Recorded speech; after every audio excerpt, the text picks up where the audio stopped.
Good afternoon. I'm sure you guys already got the news that the U.S. Attorney's Office has issued an indictment on two specific individuals, that were related to a company that was, in fact, employed by the city through contract to help us get rid of the scourge of lead service lines in the city. We knew this sometime when the U.S. Attorney's Office came to us with the New Jersey Department of Environmental Protection, NJDEP. Just want to thank them, by the way. I want to thank the U.S. Attorney's Office for alerting us and the fine work they've done in the investigation all the way up to this point.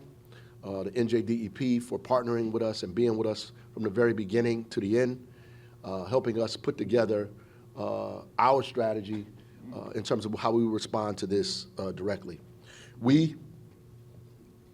That I'll let Kareem talk about further, began to investigate the lead service lines that we thought may be involved in this issue. We began changing those lines. The minute we saw any lead, we changed it on the spot. So as the investigation went on, anything that was found, we changed it immediately. We are very comfortable, given that we went through thousands of documents, went out and investigated hundreds and hundreds of lines, and wherever we saw lead, we changed it. So we are comfortable in our response to this. And I have to add that even though they found lead, our corrosion control was working and had been working from the onstart. So we didn't just change the lead service lines in the city of Newark. We changed the lead service lines. We changed our corrosion control to orthophosphate, which effectively stopped lead from leaching from pipes, either pipes in people's homes, either they have lead fixtures in their homes, or lead pipes if they existed in the ground. We removed those lead lines, and so any lead that was found, the residents were protected because of the orthophosphate that was working in the water. The DEP said this. They made it clear over and over again that every time that there was an inspection, that Newark passed because our orthophosphate was in fact working. So there was no time that the residents in the city were in any danger whatsoever from having lead leach into their lines from, unfortunately, pieces of lead pipe that were left in the ground by, unfortunately, a contractor who did some very unscrupulous and terrible things as it relates to this contract and the people of our city.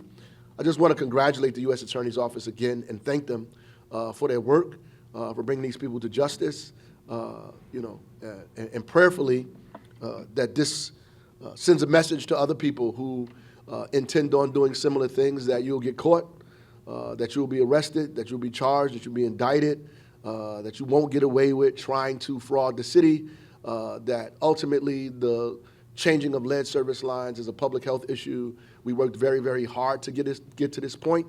We're proud of the work that we've done, and we're happy that this has come to an end. I know everybody was asking us questions in the beginning, but we could not speak as freely as we are speaking now because there was an investigation ongoing. So I'm glad, by the grace of God, that we've come to this point, that it is in fact over, and that we have responded the way we responded. So I'm going to allow the water and sewer director to speak for a little while, Kareem Adine. Thank you. Yes, good afternoon. First and foremost, thank you, Mayor. I want to thank our residents here in the city for working with us as we went through this ordeal the last 8 or 9 months, allowing us to come back into your homes, come back into your neighborhoods, and do excavations right on a very short notice. The city of Newark put in orthophosphate in May of 2019. That orthophosphates, we're still seeing the effects of the orthophosphate. Our last 4 years of monitoring periods, we've been in compliance. Even this year, we were reduced to, our monitoring was reduced to biannual from twice a month. Our testing, compliance testing was reduced from biannual to one time annually for lead. Our latest test on 112 homes, we're at 0 parts per billion, well below the 15.4 parts per billion for EPA. We also want to thank the DEP. I mean, rain, sleet, or snow through all weather, we were out here, doing these inspections, investigation, reviewing thousands of documents, thousands of reports, pulling reports that we thought that may have needed additional investigation by excavating homes or locations. And that paid off, that our teams were out there, to make sure that this work was done properly. This is not a black eye on the program. The city still is a national model. We did replace over 23,000 lead service lines. It was about 28 that was found that we replaced under this particular contractor during this audit. We dug up a little over 400, and they were replaced immediately, which is about 1% of the total program.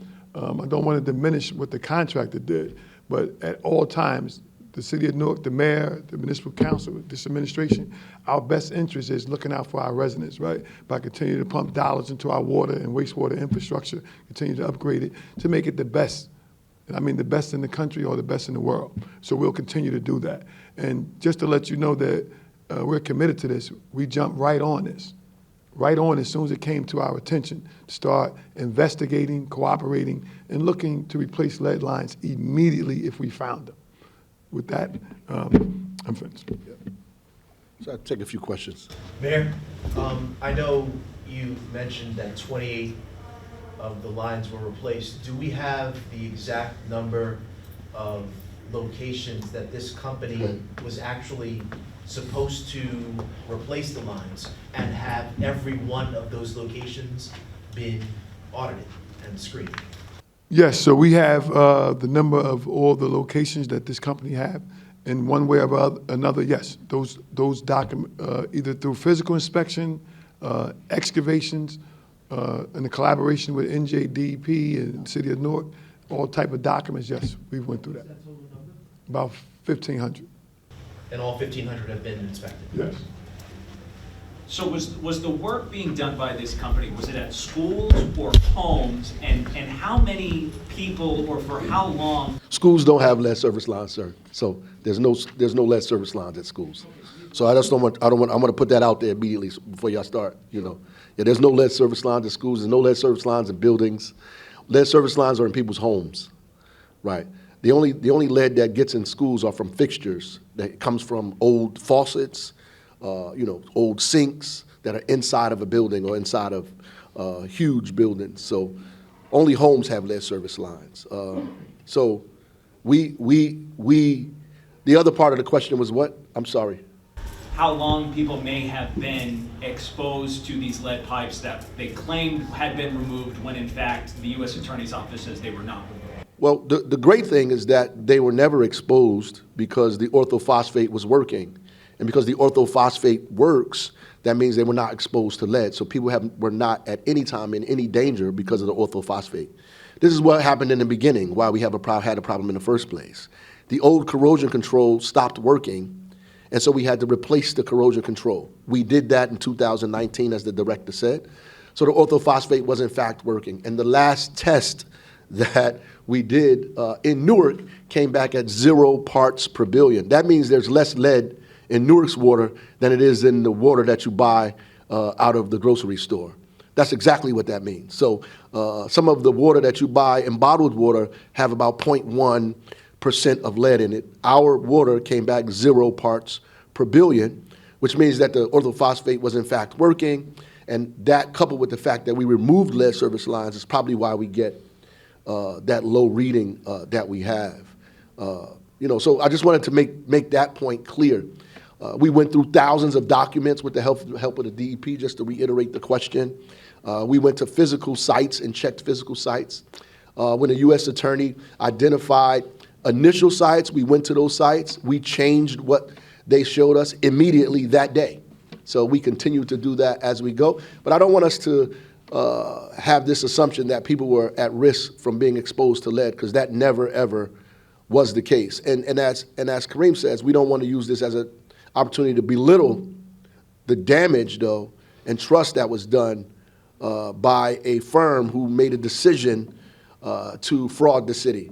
because that was a very damaging thing for them to do.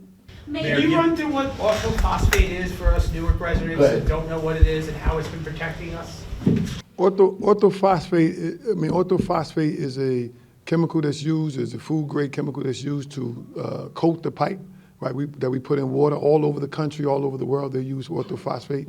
Is a corrosion control inhibitor, right? It when orthophosphate goes into the water, it coats the pipe to prevent lead from leaching off of a pipe. So that's what orthophosphate is.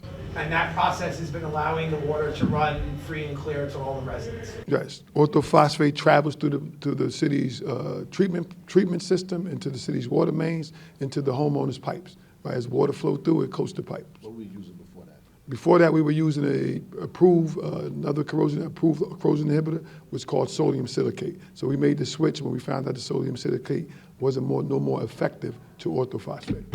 Thank you, sir. Mayor, given this experience, Let somebody over here first. Go ahead. Yeah, because you didn't ask a question, that's why. In terms of the number of homes that may have been affected in what area regarding this particular contractor, do you have that? Like, what area was it? How many homes? Well, they had 1,500 sites that they worked on for the city out of 23,000. We do know exactly where they're at, obviously.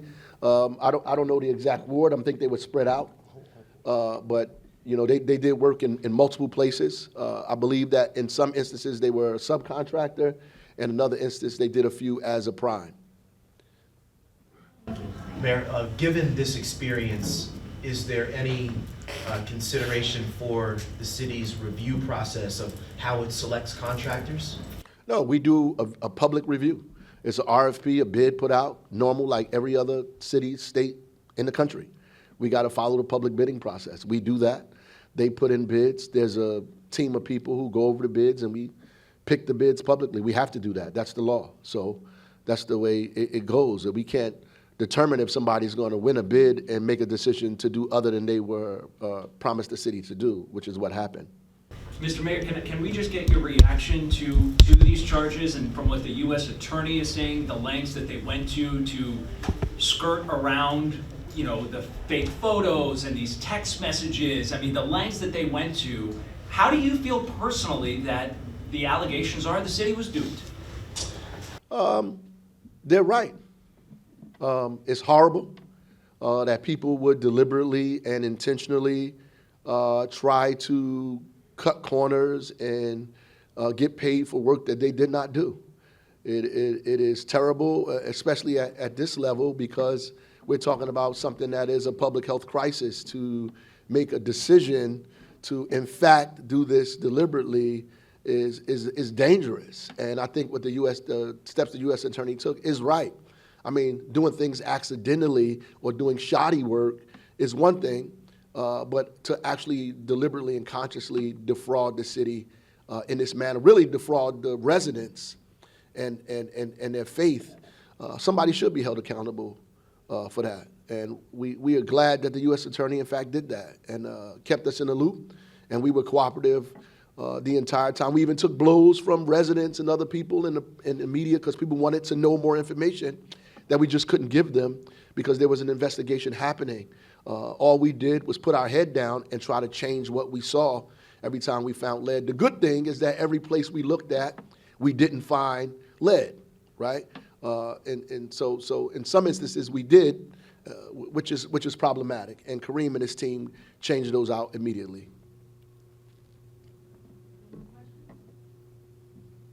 More. How was it explained to you that this scheme came to light? It wasn't. The U.S. Attorney, I don't know if they operate that way, but they came and said, we need to see your pipes, we need to see this, we need to see that. They gave us subpoenas and so forth and so on, how they normally do, and we just cooperated with the subpoena. And as the investigation went on, we learned more and more information as we went. We obviously had some speculation based on the places that they sent us to and where we found lead at. We obviously know who's doing what project, so you have some kind of speculation as to what is going on. We just couldn't say what we thought because we're not the U.S. Attorney's Office, and we could be wrong, right? So we didn't say what we thought. We just went along with what the U.S. Attorney was saying and urged them to speed this up as quickly as they could and help us get information. And they did that. They were very, very cooperative and helped us move this investigation along faster because it's a public health concern that we have. We wanted to know if there were thousands of these things or hundreds of them or where they were. And they did the best that they could to accommodate us on that. So we appreciate that. This may be speculation, but do you think the contractor was just relying on you using your corrosion controls to hide the fact that they weren't doing their work? Possibly. I don't know what their intent was or what their thinking was. I can't speak for them. But ultimately, whatever they thought, it was a nefarious one because they made a decision to deliberately leave lead in the ground where it should have been removed, right? And they did that. And according to the documents that we just saw, that this part we did not know, that they actually went to places where the lead line had already been replaced and took credit for replacing it. So, which is also problematic. I guess to put it into perspective, how many contractors were hired? So this was one company? Yes. So how many were hired? I guess it's kind of the same perspective as the 23,000 lines. So this program had 20 different contracts and about 8 different contractors. Is the work done? The project's done? Yes. So I just want to end with this, please, because I want to. The rest of the companies that were a part of this did an incredible job. They did good things, and I don't want them to be muddied up or dirtied by what one company, a small company, decided to do, because these guys are going around the state of New Jersey now, by the way, replacing lead service lines. And I want people to have confidence that most of these people are doing great work, good work, are incredible contractors, and worked in the city during difficult times and difficult weather. So the work that they're doing is good work, and I don't want all of them to be lumped in with one contractor who decided to do something that they should not have done. Thank you.